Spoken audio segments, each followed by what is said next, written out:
Então, muito bem, mais uma vez a vocês, uma boa noite.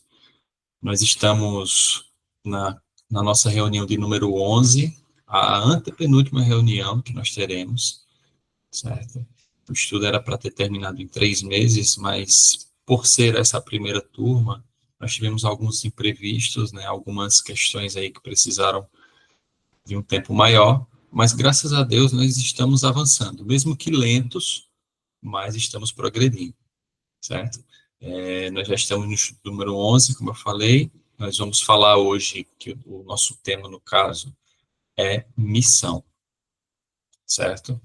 Nosso tema é missão. Nós vamos entender, à luz da Bíblia, que missão é essa que Cristo nos deixou e como podemos executá-la, ok? Então, convido você a já pegar a sua Bíblia, já se preparar, porque nós só vamos fazer uma oração e já vamos iniciar o nosso estudo de hoje, tá bom? Vou tentar me comprometer aqui a terminar por volta de 9, mais tardar 9h10, tá certo? Vamos orar, então, para iniciarmos? Senhor nosso Deus, maravilhoso Pai, nós estamos aqui mais uma semana para estudarmos a Tua Palavra, entendermos o que ela quer dizer a respeito da missão que temos que cumprir, entender por que o Senhor nos comissionou, né? Entender o porquê, mesmo sendo indignos, mesmo sendo seres pecadores, o Senhor confiou a nós a pregação do Evangelho, a última mensagem de advertência a esse mundo. Pedimos que o Teu Santo Espírito esteja conosco, que Ele possa iluminar a nossa mente para compreender as letras, as palavras, os textos da Tua Santa Bíblia, e que possamos sair daqui entendendo o nosso propósito aqui neste mundo, entendendo o quão grandioso o Senhor é e, principalmente, também a importância da sua obra. E nós oramos em nome de Jesus. Amém. Nós vimos no tema passado, falando sobre mordomia, né?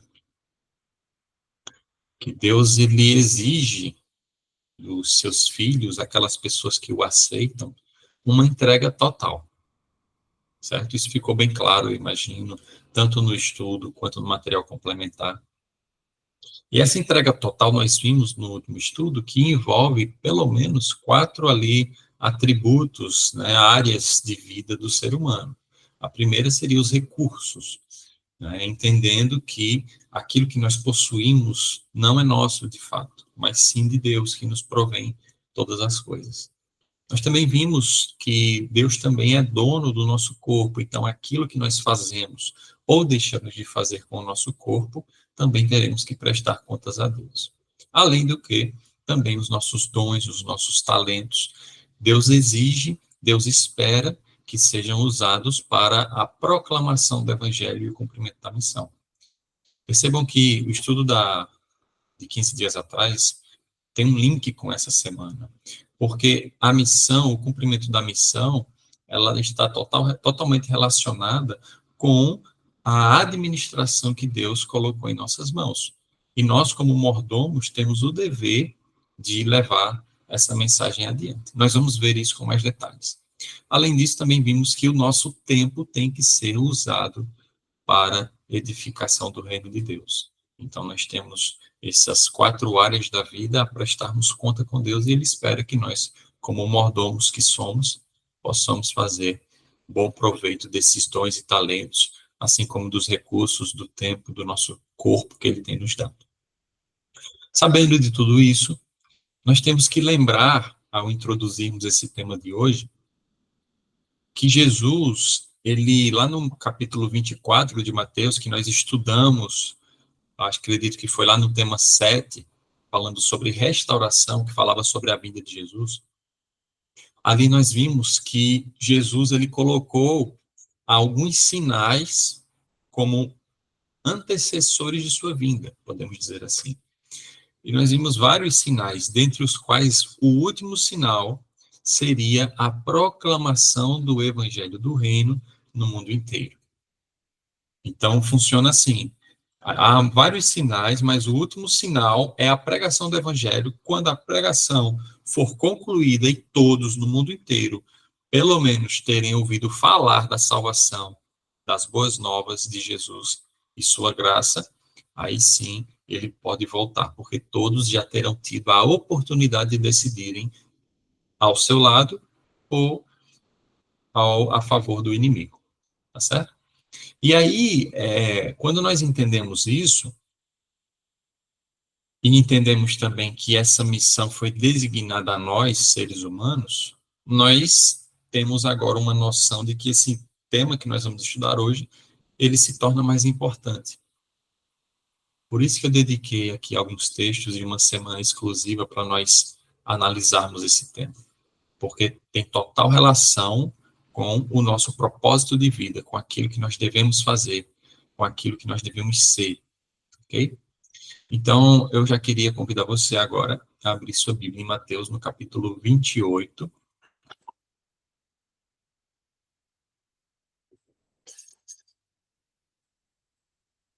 Mateus, capítulo 28. Lembrem-se de levantar as mãozinhas aí, de acordo que forem achando.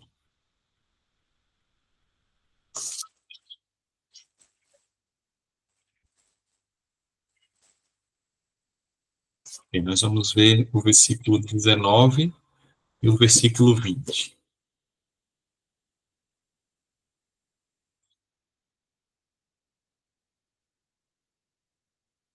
Ok, todos acharam? Vamos fazer a leitura então. Aqui na minha Bíblia diz o seguinte: Ide, isso aqui são palavras de Jesus aos seus discípulos. Ele diz: Ide, portanto, fazei discípulos de todas as nações, batizando-os em nome do Pai e do Filho e do Espírito Santo. Aqui nós já vemos uma ordem de Jesus dizendo: olha, vocês têm que ir agora e batizar em nome da Trindade. Aqui você percebe o Pai, o Filho e o Espírito Santo, as três pessoas que compõem a Trindade. Okay? E o versículo 20 diz: ensinando-os a guardar todas as coisas que vos tenho ordenado. E eis que estou convosco todos os dias, até a consumação dos séculos. Olha que texto fascinante.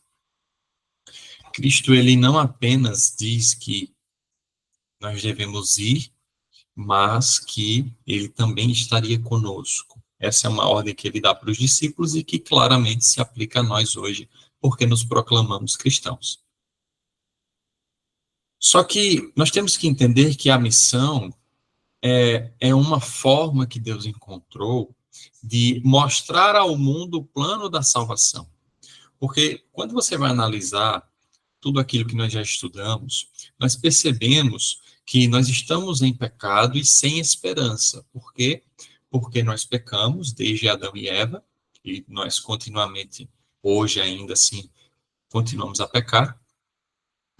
E há essa necessidade de um Salvador, porque se não há Jesus, se não houve cruz, não houve salvação, não temos esperança.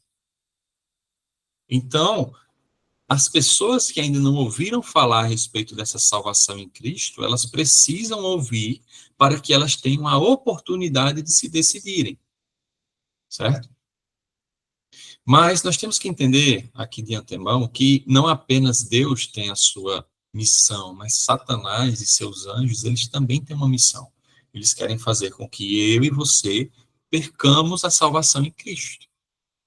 Então, por isso que é tão complexo esse tema, porque de um lado tem Deus querendo convocar pessoas, eu, você e todas aquelas que entenderam a mensagem, a proclamarem ao mundo inteiro, e do outro lado nós temos o nosso arqui-inimigo que quer cada vez mais camuflar essa mensagem de advertência e mostrar para as pessoas que elas não têm esperança de salvação.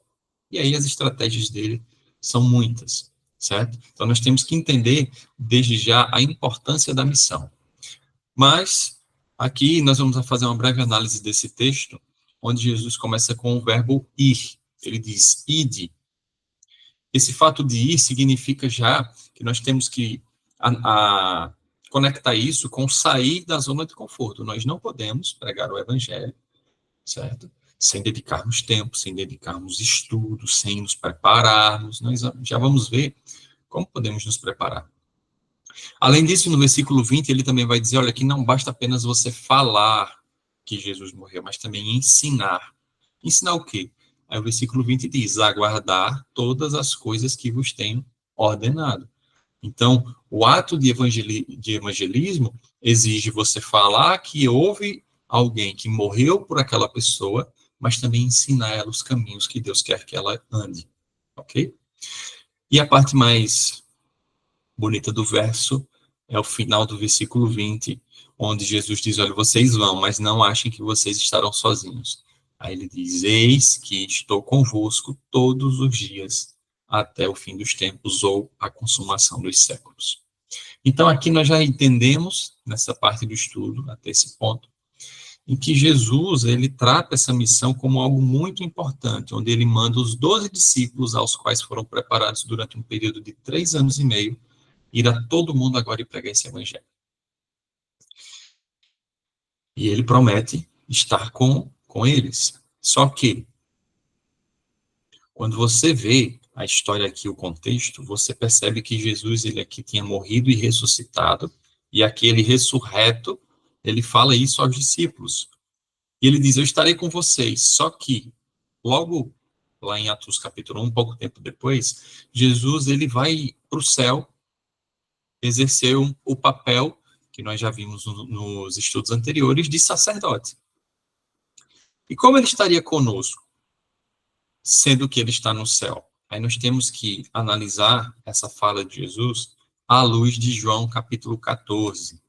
Se você está em Mateus, você vai passar por Marcos, Lucas e João. E o capítulo 14.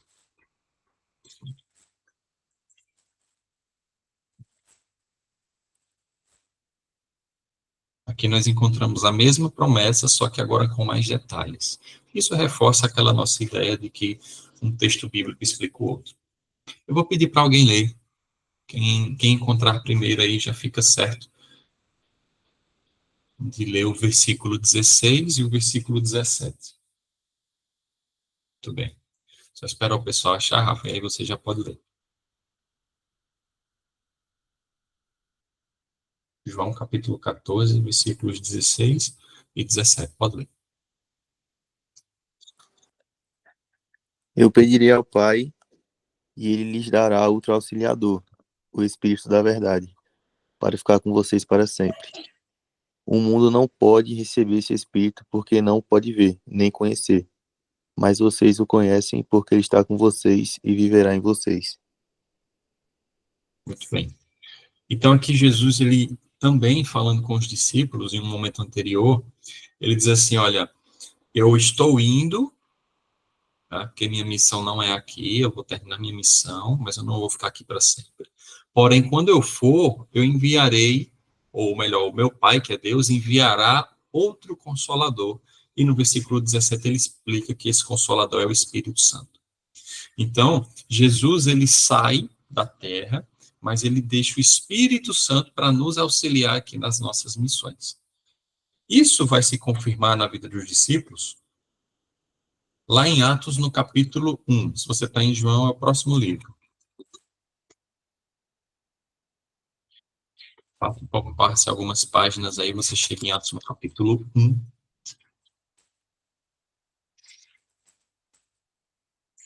Jesus disse, olha, eu vou enviar o Espírito Santo, mas não foi agora, né? Passou-se um tempo até que os discípulos, de fato, recebessem o Espírito Santo. Laura, por favor, leia o versículo 8 de Atos, capítulo 1.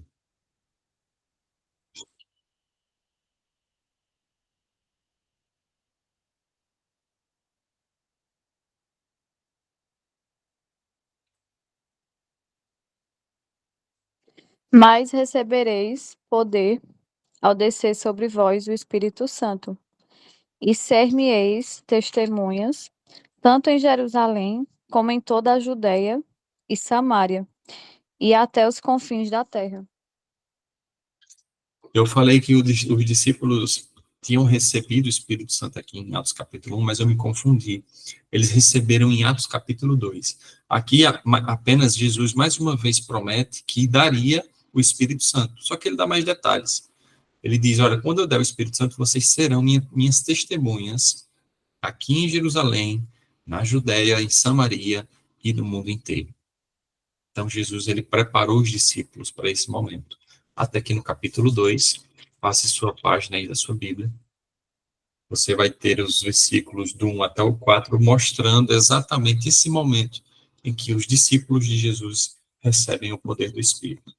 A minha Bíblia diz assim, ao cumprir-se o dia de Pentecostes, estavam todos reunidos no mesmo lugar.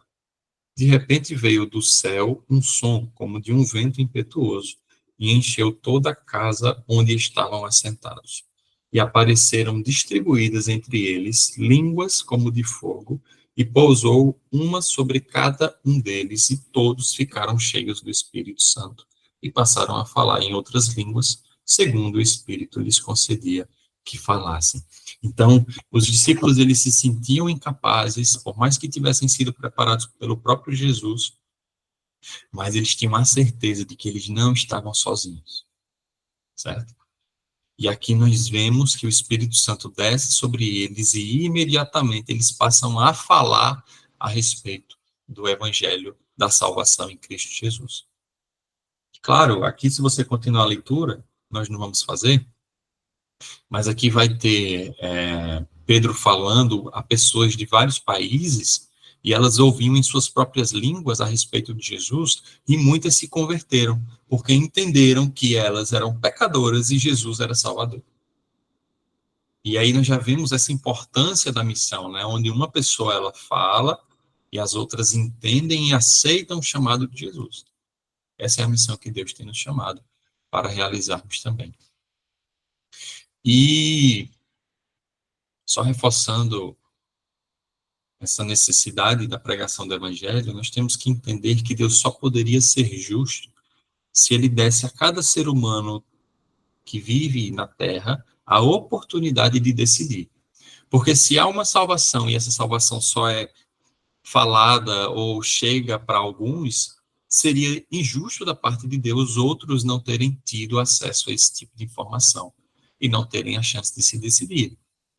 E aí nós temos outro texto agora, eu vou pedir para a Elaine ler, lá em Romanos, no capítulo 10, Atos, aí depois de Atos você tem Romanos. No capítulo 10, os versículos 13 até o versículo 15.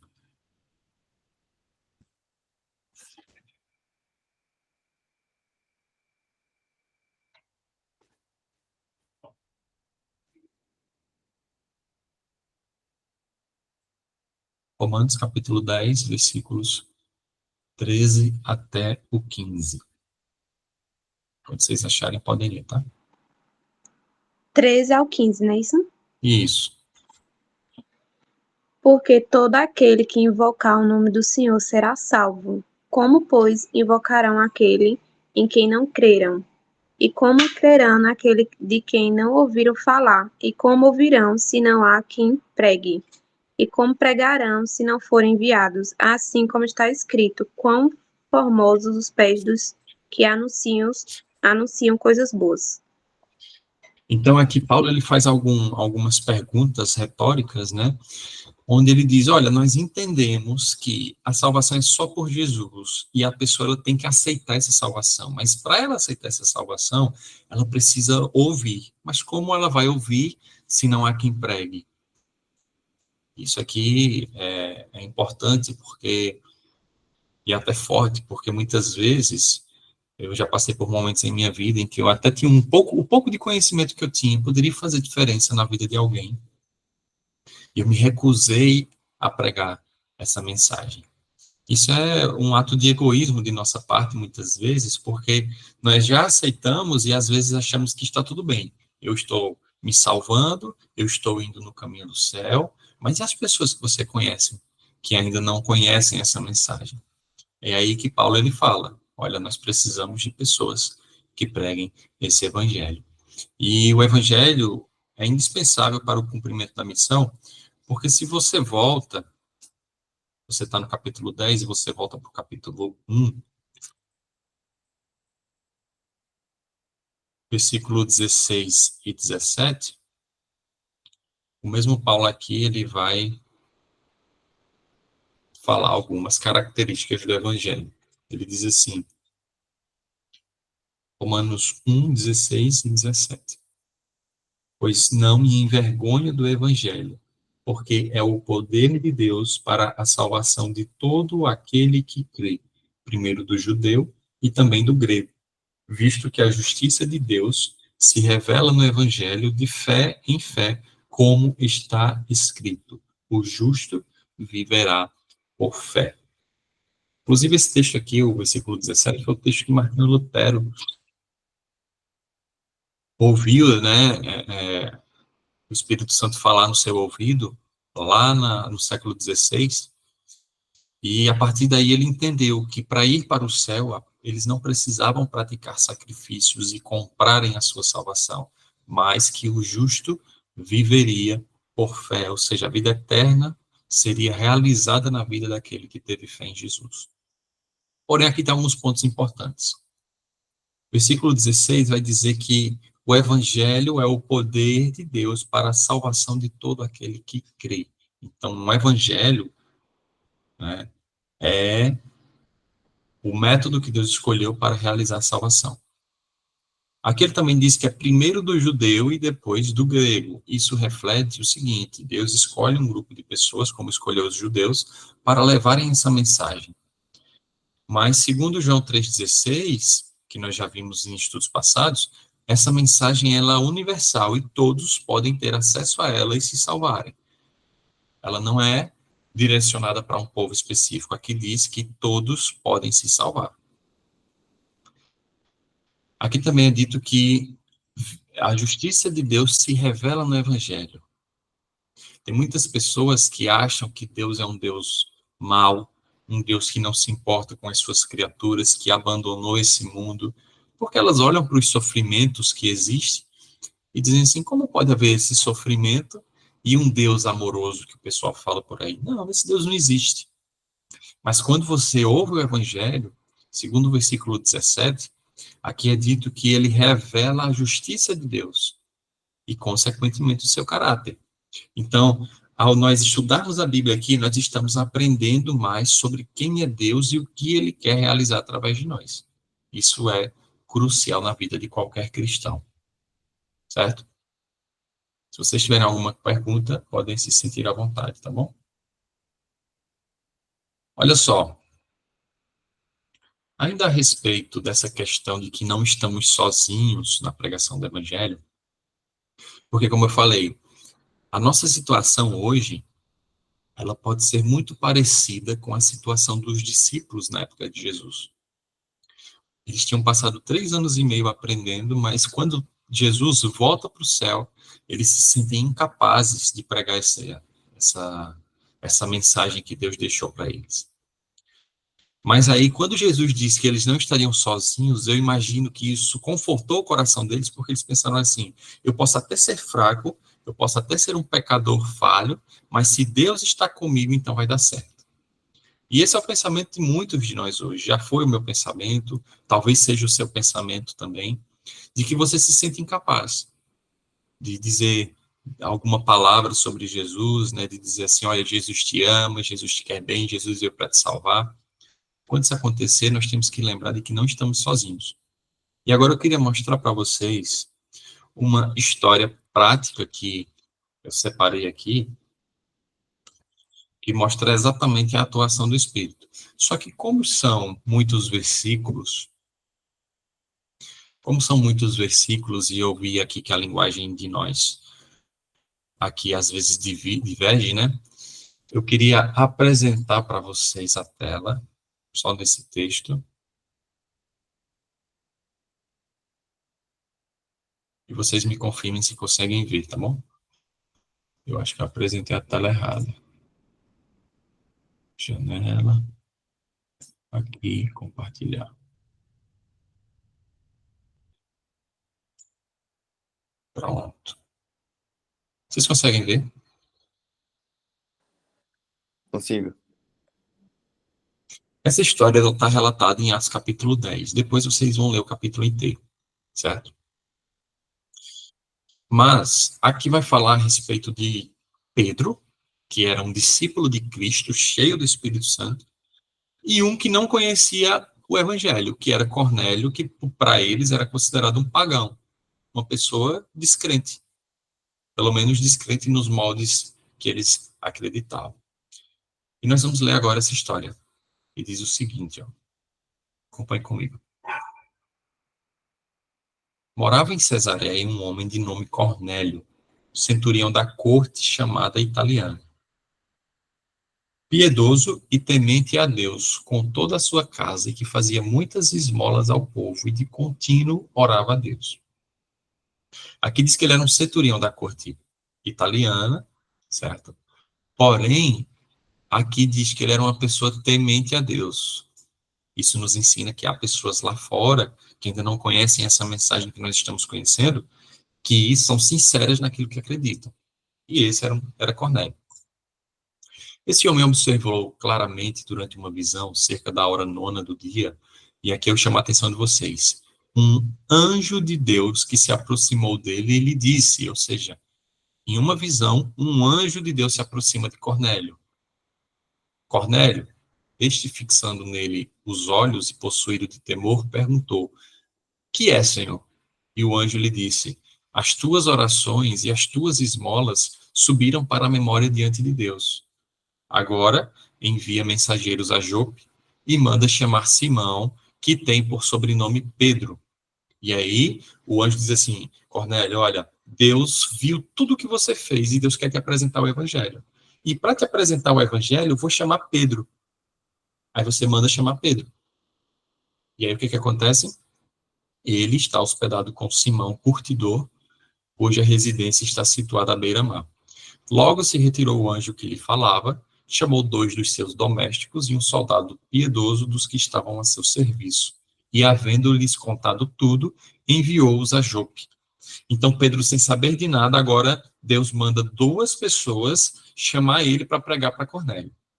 Aí a Bíblia vai contar no versículo 9 o seguinte, no dia seguinte, indo eles de caminho, estando já perto da cidade, subiu Pedro ao eirado por volta da hora 6ª, a fim de orar. Estando com fome, quis comer, mas enquanto lhe preparava a comida, sobreveio-lhe um êxtase. Então viu o céu aberto, agora Pedro em visão, tá? Viu o céu aberto e descendo um objeto como se fosse um grande lençol, o qual era baixado à terra pelas 4 pontas, contendo toda a sorte de quadrúpedes, répteis da terra e aves do céu. Imagine a cena, Pedro tem uma visão e agora um lençol descendo do céu com todo tipo de animal ali em cima. E aí diz, e ouviu-se uma voz que se dirigia a ele, levanta-te, Pedro, mata e come. Essa era a ordem. Mas Pedro replicou, de modo nenhum, Senhor, porque jamais comi coisa alguma comum e imunda. Segunda vez a voz lhe falou, ao que Deus purificou, não consideres comum. Sucedeu isto por 3 vezes, e logo aquele objeto foi recolhido ao céu. Olha que interessante. Então, aqui nós vamos fazer uma pausa para explicar isso, tá bom? Por 3 vezes, essa cortina desceu e subiu, dizendo, mata e come. Era uma ordem. E Pedro, rejeitando essa ordem, dizia assim, eu não como coisas imundas. Sabe por quê? Porque nós vimos, há 2 estudos passados, se eu não me engano, sobre as leis de saúde. E dentro dessas leis de saúde, tinha ali animais impuros, que não deveriam ser consumidos. E aqui, nessa cortina, né, nesse pano que descia, havia alguns deles, e Deus estava dizendo, na visão, para ele matar e comer. Agora, parece uma contradição, certo? Nós estudamos que alguns alimentos são impuros, e aqui em Atos capítulo 10, Deus manda ele comer esses alimentos impuros. Inclusive, muitas pessoas que ainda não entenderam o contexto dessa passagem, afirmam que aqui Deus está dizendo o seguinte, olha, vocês não precisam mais se preocupar com alimento impuro, o alimento puro, é tudo puro para vocês e vocês podem comer do que quiser. Só que isso contradizia o nosso estudo, que nós vimos lá em Levítico capítulo 11, que isso não era verdade. Mas a gente continua o texto, olha que interessante. Enquanto Pedro estava perplexo sobre qual seria o significado da visão, eis que os homens enviados da parte de Cornélio, tendo perguntado pela casa de Simão, pararam junto à porta e, chamando, indagavam se estava ali hospedado Simão, por sobrenome Pedro. Enquanto meditava Pedro acerca da visão, olha só, disse-lhe o Espírito: estão aí 2 homens que te procuram. Quem que disse? O Espírito. Aqui em cima nós vimos que quem falou com Cornélio foi um anjo. Aqui, vai dizer aqui no versículo 3, um anjo de Deus. Aqui, no versículo 19, o Espírito agora fala com Pedro. E aí diz o seguinte: levanta-te, pois, desce e vai com eles, nada duvidando, porque eu os enviei. Então aqui nós podemos perceber a atuação do Espírito Santo e dos anjos. O texto continua: descendo Pedro para junto dos homens, disse: aqui me tendes, sou eu a quem buscais? A que viestes? Então disseram: o centurião Cornélio, o homem reto e temente a Deus, e tendo bom testemunho de toda a nação judaica, foi instruído por um santo anjo para chamar-te à sua casa e ouvir as tuas palavras. Olha só como Deus trabalha. Aqui diz que Pedro, pois convidando-os a entrar, hospedou-os. No dia seguinte, levantou-se e partiu com eles. E também alguns irmãos dos que habitavam em Jope foram em sua companhia. Muito bem, nós vamos parar por aqui e depois a gente continua no versículo 42. Mas deixa eu só fazer algumas considerações. Por que eu trouxe esse texto? Para nós vermos a forma que Deus trabalha quando nós estamos falando de missão. Pedro tinha recebido o Espírito lá em Atos capítulo 2 e convertido a muitas pessoas. E ele continuava convertendo e sendo usado pelo Espírito, e as pessoas estavam ouvindo falar de Jesus por todo mundo. Só que tinha um problema. Pedro, ele selecionava as pessoas que ele falava do Evangelho. Ele fazia assim: olha, tu serve para falar, para receber o Evangelho, e tu não serve. Ah, mas tu serve para receber esse Evangelho, mas tu não serve. E é por isso que ele teve essa visão. Esses animais aqui, eles representam não os animais de Levítico 11, mas aqui é uma representação de pessoas que Pedro havia rejeitado e não queria pregar o evangelho a eles por serem considerados gentios. E Cornélio era um deles.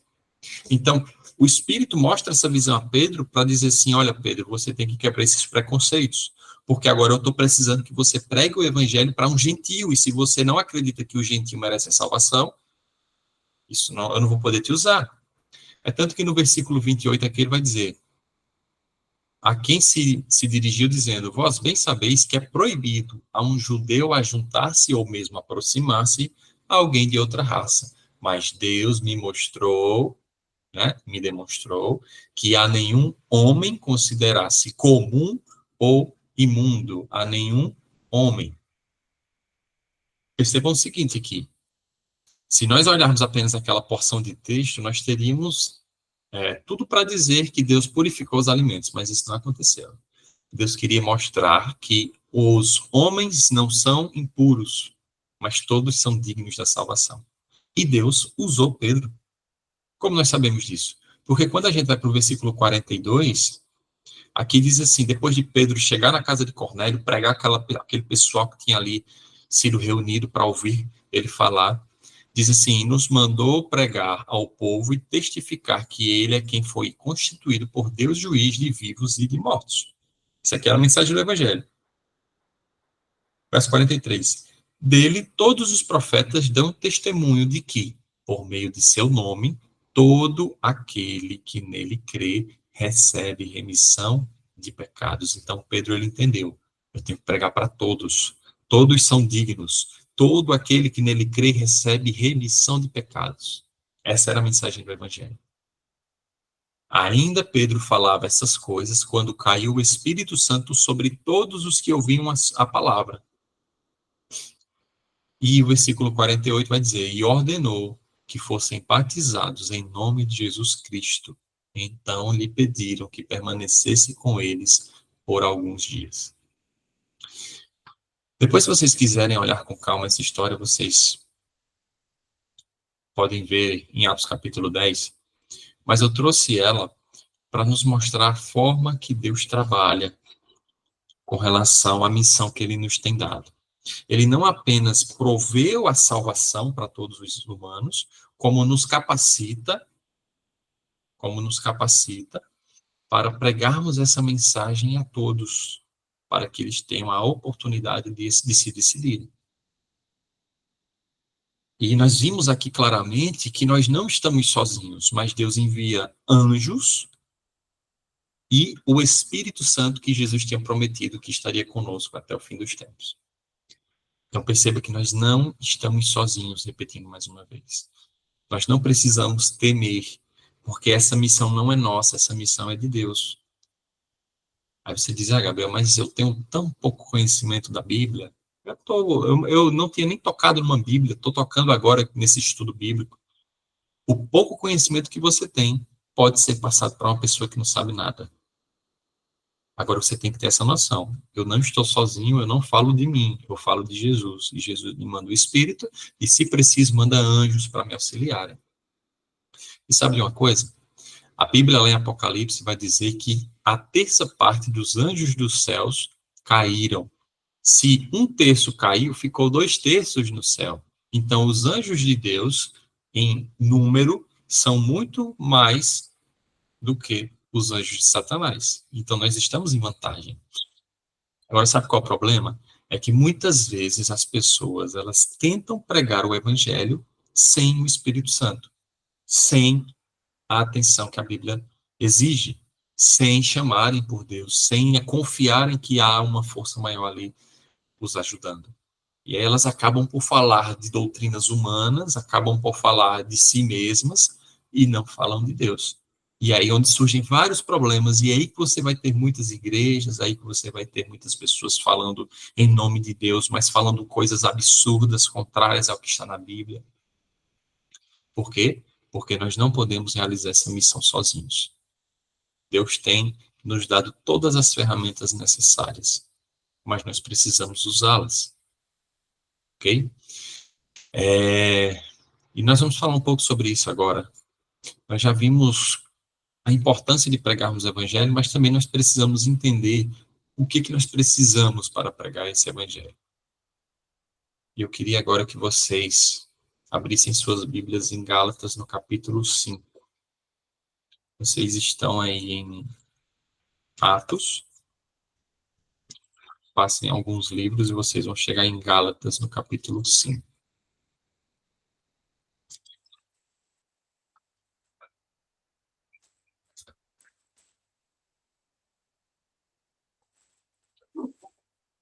Essa eu vou pedir para Rafa ler. Seriam os versículos 22 e 23. Mas antes,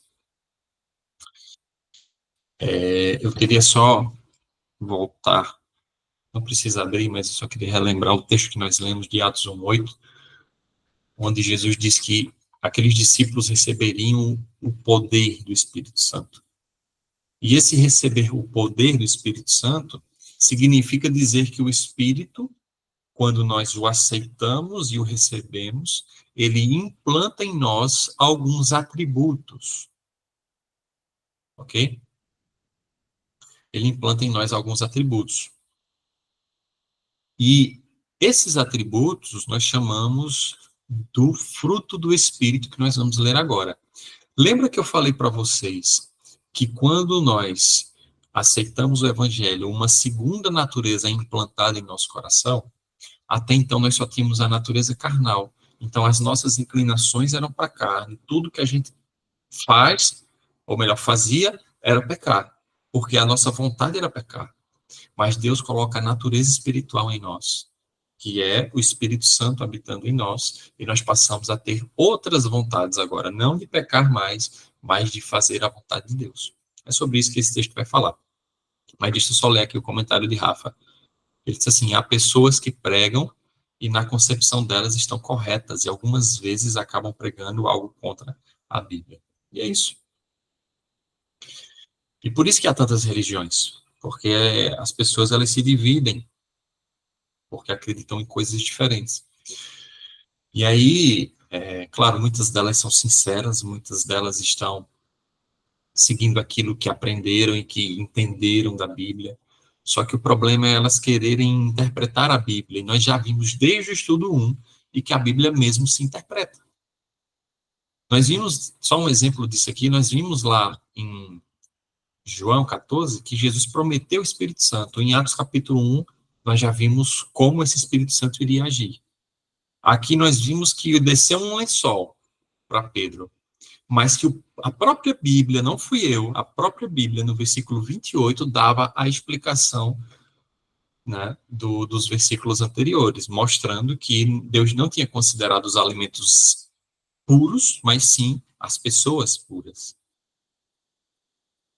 E é tanto que vai ter pessoas, como eu falei, pregando, baseado nesse texto, heresias. Mas por quê? Porque não se permitiram deixar que a Bíblia mesmo se interprete. E é isso que a gente tem tentado fazer aqui nesse estudo. Entender o que a Bíblia quer dizer, e não o que eu acho que a Bíblia quer dizer. Certo? Pode ler, Rafa, por favor, versículo 22 e 23. Qual que é o capítulo?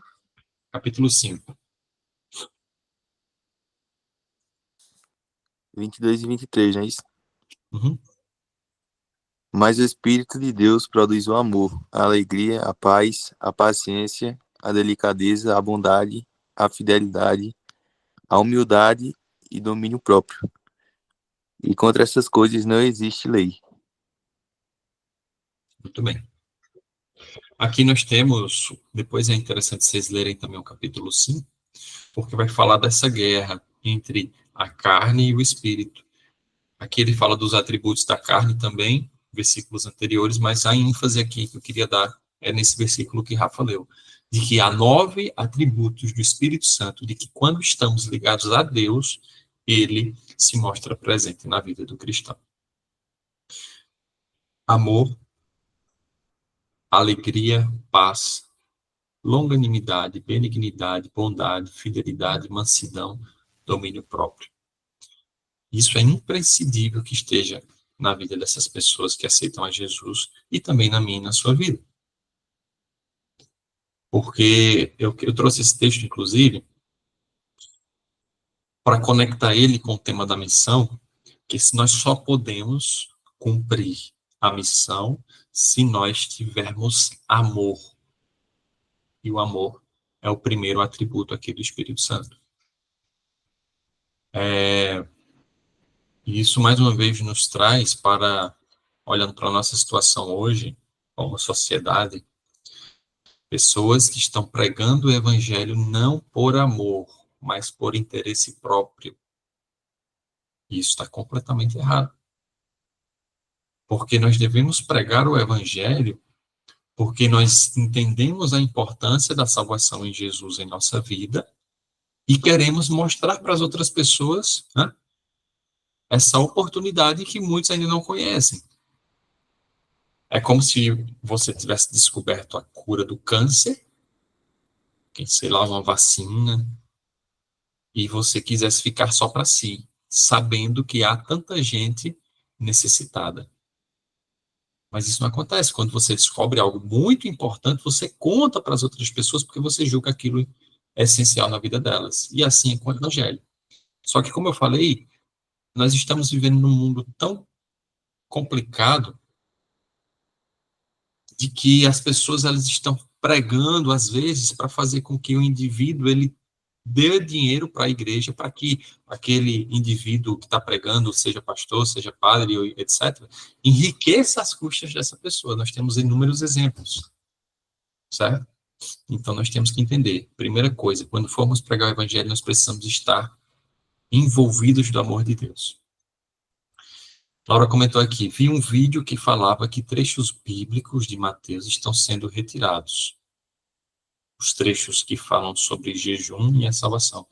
Não, eu não tinha visto isso, não. E, claro, você vai ter várias Bíblias aí modificadas. Eu já vi dessa mesma linha, eles quererem retirar os textos que falam sobre homossexualismo, por exemplo.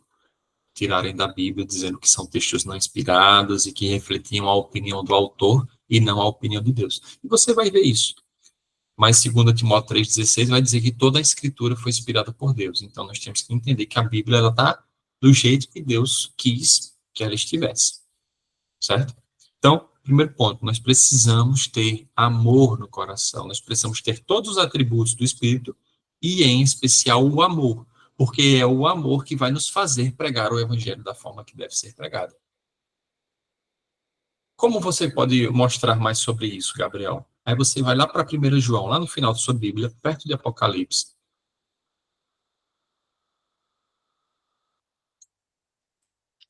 A gente já vai entrar na parte final, tá bom? 1 João, capítulo 4.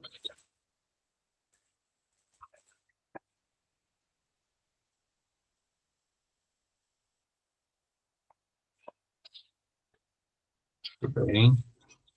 Esse eu vou pedir para a Laura ler, versículos 7 e 8.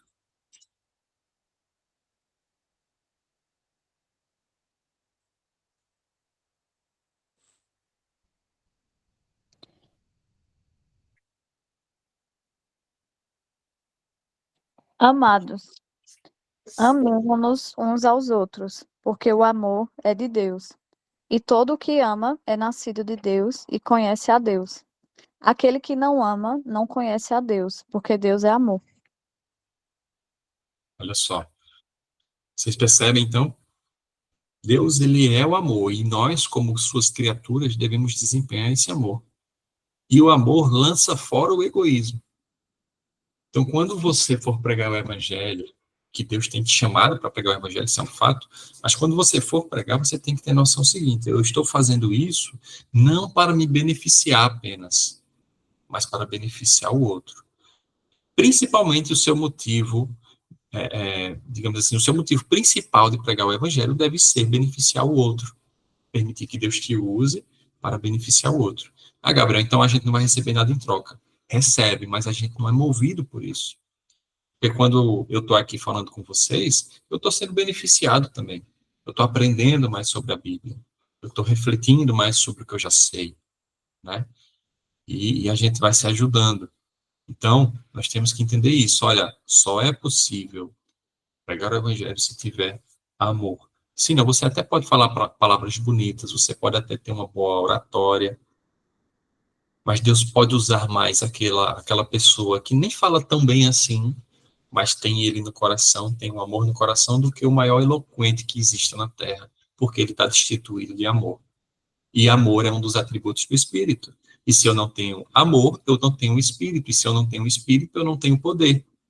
Por isso que aqui vai dizer, aquele que não ama não conhece a Deus, porque Deus é amor. Se você é um cristão e diz que é um cristão, mas não tem amor no coração pelas pessoas, pelo seu próximo, você não é um cristão de acordo com a Bíblia. Você pode até falar que é, mas quem ama é porque conhece a Deus, e quem não ama é porque não conhece a Deus. Esse texto deixa isso muito bem claro. Mas também tem outro texto. Bote sua Bíblia agora para 1 Coríntios, capítulo 13.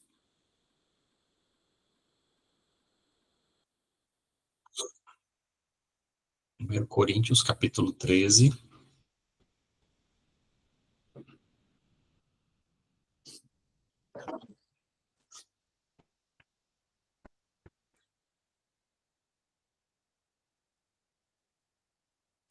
Nós vamos ler os versículos 1 a 3.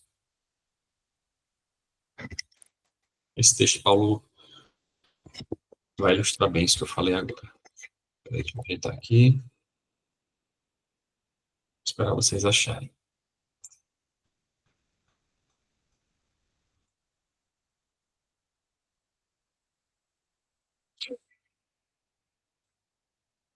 Primeiro Coríntios, capítulo 13, é o capítulo do amor, né? Vai falar muito sobre o amor, um capítulo muito usado em casamentos, por exemplo.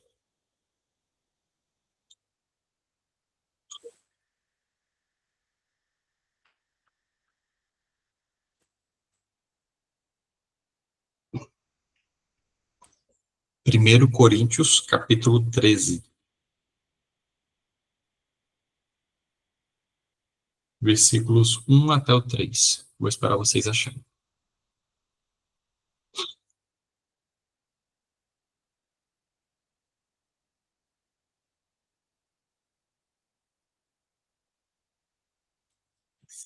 É Novo Testamento, tá? Depois de Romanos.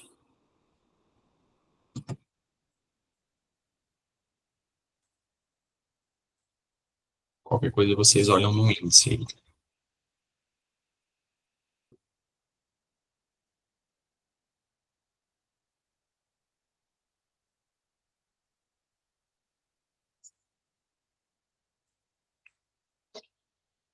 Vocês têm qual livro?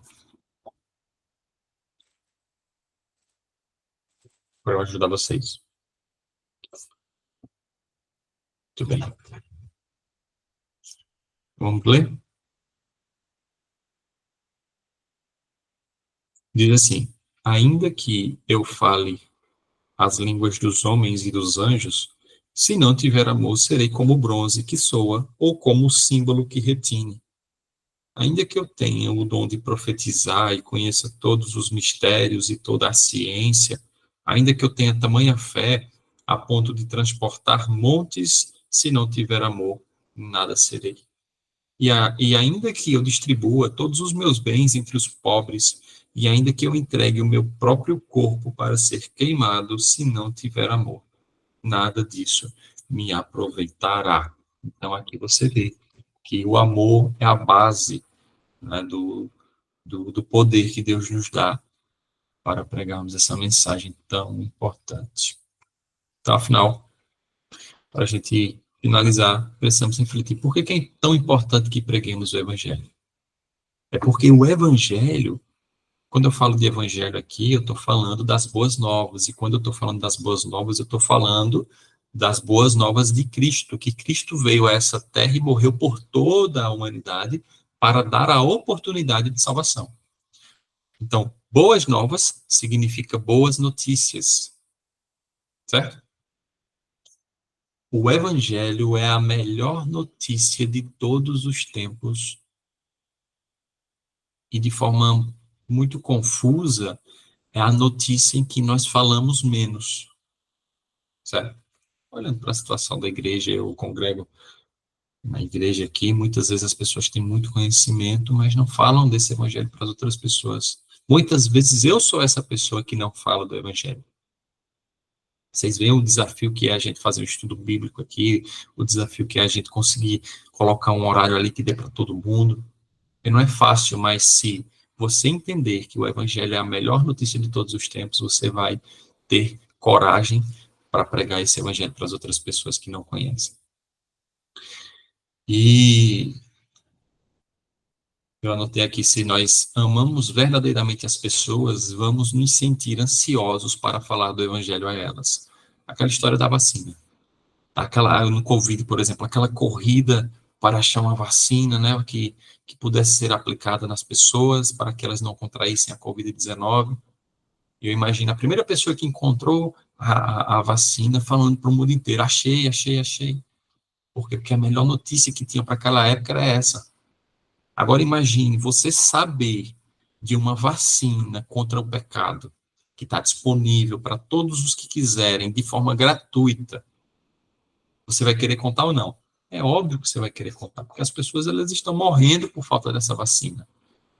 E você descobre Jesus e diz: olha, a vacina é Jesus. Você tendo Jesus, você acreditando em Jesus, aceitando Jesus, passando a viver como Jesus pede, você tem a sua vacina garantida e vai viver eternamente.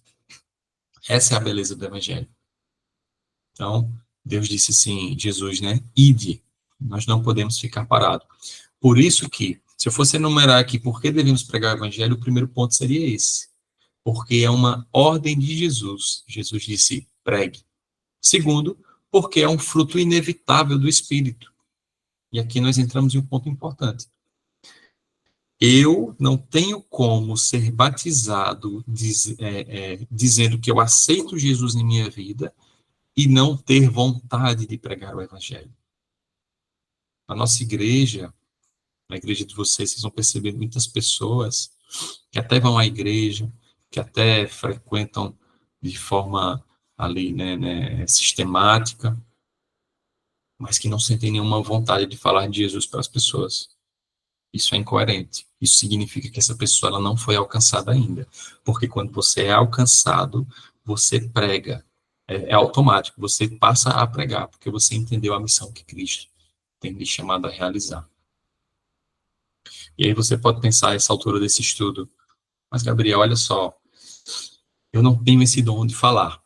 Eu não sei colocar as palavras, eu tenho dificuldade em ler e tal. E acontece com todo mundo. Só que se você for lembrar do estudo passado, onde nós falamos sobre os dons espirituais, nós vimos alguns textos ali que mostravam a diversidade de dons. E mostrando que Deus não colocou todo mundo para pregar, mas sim colocou pessoas para dar assistência, para recepcionarem, para organizarem a igreja. Ou seja, a diversidade de dons existe e Deus pode usar a todos. Tem até uma pergunta que muitos erraram lá no questionário, que era um verdadeiro e falso, que dizia assim, Deus deu a alguns dons, Deus deu a alguns dons espirituais. E essa questão era falsa e muitos marcaram como verdadeira, porque Deus não deu a alguns os dons espirituais, Deus deu a todos dons espirituais. A alguns, ele deu o dom da fala, a outros, ele deu outros dons diversos, mas todos têm esse dom. Certo? Então, Deus pode te usar da forma que você é, e claro, ele vai te aperfeiçoar, se você não está preparado, ele vai te dar capacitação, mas o importante é nós pregarmos esse evangelho que nós estamos aprendendo. Terceiro ponto, Deus precisa de testemunhas e nos escolheu. E agora a gente vai finalizar. Mas nós vamos finalizar com 2 textos. O primeiro deles está em Mateus, no capítulo 5.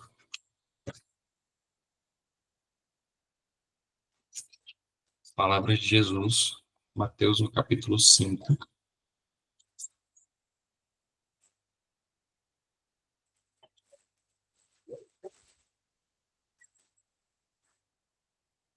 Eu vou pedir que a Elaine leia esse texto, por favor. Mateus capítulo 5, versículos 13 e 14.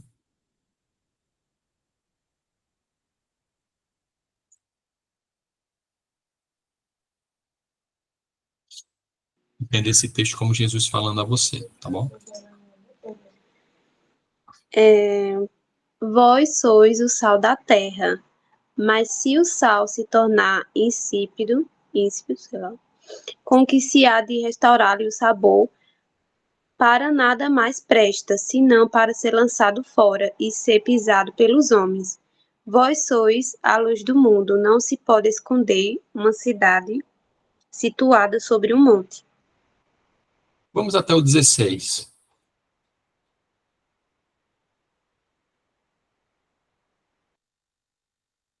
Por favor, Elaine, leu até o 16.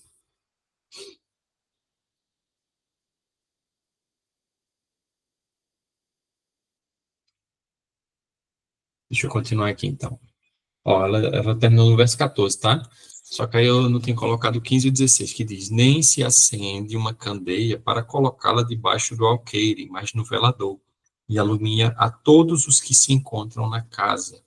Aí ele diz assim, assim brilhe também a vossa luz diante dos homens, para que vejam as vossas boas obras e glorifiquem a vosso Pai que está nos céus.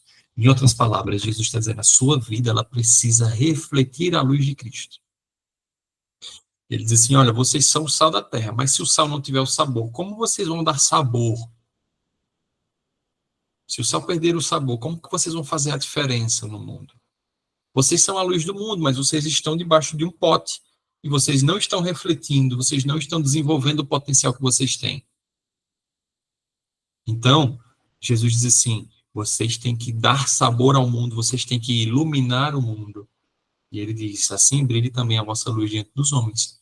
Porque quando brilhar a nossa luz, eles vão olhar para Jesus, olhar para Deus e vão dar glória a Deus pela salvação que foi apresentada. Tem uma frase que diz assim, olha, pregue o evangelho e se for necessário, fale. É mais ou menos assim. Aí você diz, como é que eu vou pregar o evangelho? E se necessário falar, você prega com sua vida. E você já vivendo os princípios que Deus coloca aqui em sua palavra, você já está pregando o evangelho. Aí depois você pode falar, mas as pessoas já estão te observando, já observando as suas atitudes, os seus costumes, e elas já vão reconhecendo que tipo de Deus você serve. Isso, mais uma vez, reforça que nós não precisamos, muitas vezes, falar para pregar o evangelho, mas sim através do nosso estilo de vida. Jesus deixou isso muito bem claro. E o último texto, para a gente finalizar, vai estar dizendo algo bem interessante em 1 Pedro, capítulo 2, lá no final da Bíblia, perto de Apocalipse. 1 Pedro, capítulo 2.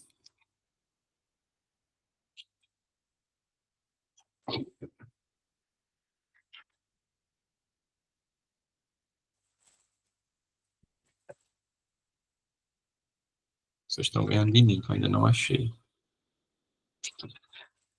Ok. 1 Pedro, capítulo 2. A gente finaliza aqui com o versículo 9.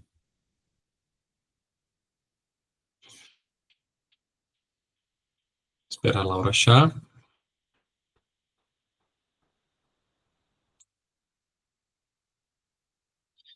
Olha só. Vós, porém, sois raça eleita, sacerdócio real, nação santa, povo de propriedade exclusiva de Deus, a fim, ou com o objetivo, de proclamardes as virtudes daquele que vos chamou das trevas para a sua maravilhosa luz. Então, Deus, ele tem nos chamado.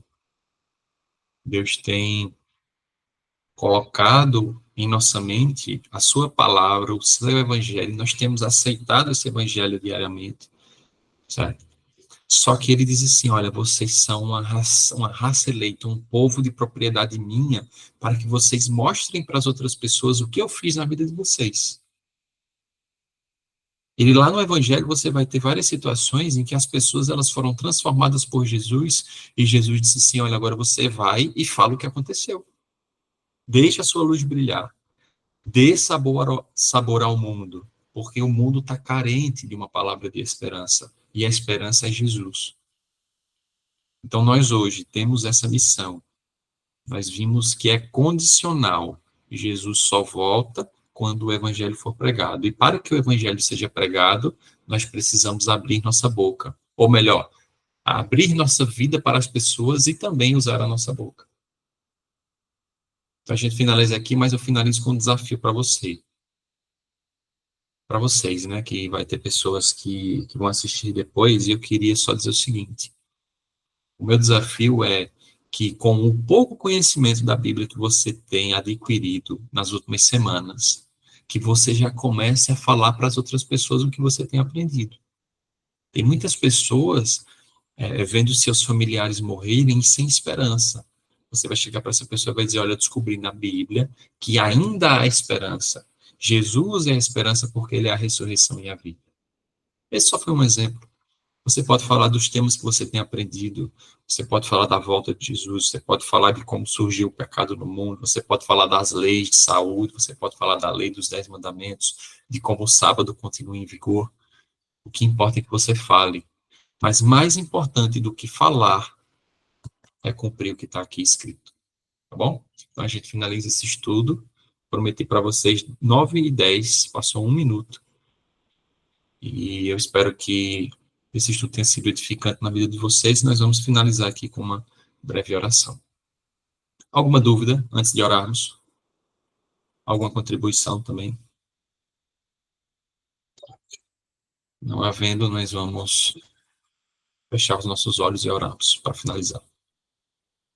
Senhor nosso Deus, maravilhoso Pai, nós estamos aqui, Senhor, gratos por mais um estudo terminado, mais um estudo concluído. Na realidade, Senhor, nós ainda vamos estudar o material complementar para fixarmos melhor as Tuas palavras. Mas o nosso pedido especial dessa noite é que o Senhor possa enviar o Teu Santo Espírito para que Ele se faça presente em nossas vidas, para que possamos praticar essas verdades que nós temos aprendido aqui e, consequentemente, falarmos para as outras pessoas tão carentes de esperança. O mundo tem entrado em um estado caótico, cada dia mais as notícias pioram, as pessoas estão vivendo sem esperança, e o Senhor tem nos mostrado essa esperança, o Senhor tem nos mostrado que há uma verdade, o Senhor tem nos mostrado o seu caráter, mostrado o seu plano de salvação. Só falta agora que nós falemos para as pessoas sobre esse plano maravilhoso. Então, pedimos que o Senhor esteja conosco, nos prepare e nos ajude a prepararmos outras pessoas, a fazer discípulos, assim como Jesus pediu. E nós oramos em nome de Jesus. Amém. Tenham todos uma boa noite, e eu vou disponibilizar o material, e semana que vem não. Daqui a 15 dias, nós vamos estar de novo para o penúltimo tema. O estudo está acabando, né? Vocês vão tirando suas dúvidas aí. Essa temporada aqui, eu percebi que pouca gente perguntou, parece que vocês não têm dúvidas, mas se vocês tiverem, ainda é tempo. Faltam mais 2 estudos, certo? E nós vamos tirando as dúvidas e finalizando e crescendo no conhecimento da Bíblia, tá bom?